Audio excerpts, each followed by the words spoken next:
today I'm going to show you guys two ways to add and subtract in scientific notation, and then you'll get to practice on your own. So the trick with adding and subtracting is that you need to have two exponents that are the same value. So we have an exponent of 4 here and an exponent of 5 here. They're both a power of 10, so we are in scientific notation. But in order to change our exponents so that they are the same, basically you're going to change whichever exponent is smaller so that it will match with the exponent that is larger. So in this case, we need to change this exponent of 4, I'm pointing to it with a red arrow, so that it matches our exponent of 5.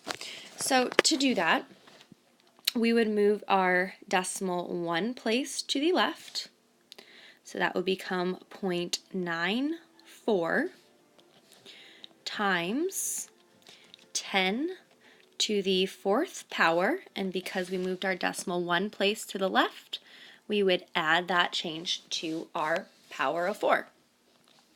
So we would rewrite this as 4.7 times 10 to the 5th power plus 0.94 times 10 to the 5th power. Now that they're both being multiplied by 10 to the 5th power, we can go ahead and add our decimals together. So why don't you pause the video and add together 4.7 plus 0.94.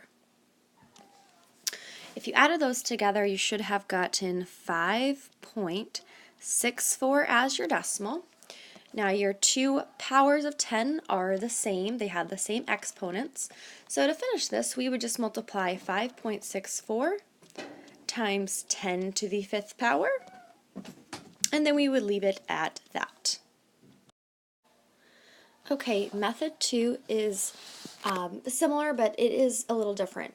And you can choose either one. It doesn't matter to me. Whichever one is easier for you, that's the one you can choose.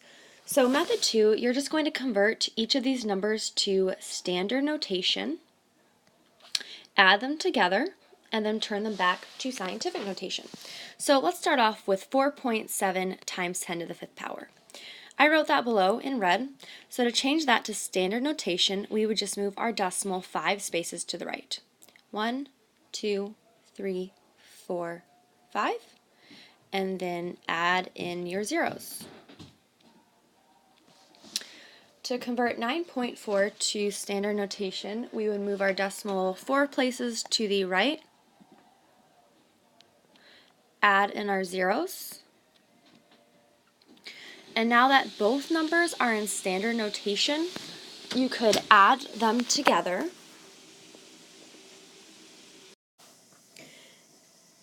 And once you've added them together, you should have 564,000. Now you're on the right track to being completely finished, and your last step is to put this number into scientific notation again. So we move our decimal 1, 2, 3, 4, 5 places to the left. This number is larger than 1, and it was a big number, so our exponent would be positive. And remember that you move your decimal as many places as you need to get a number that is between 1 and 10. So my friends, these are the two ways to write numbers in scientific notation when you're adding and subtracting. Choose whichever way works best for you. Now in your book, I would like for you to do number 8, 10, and 11, and then we're going to do an activity. Good luck.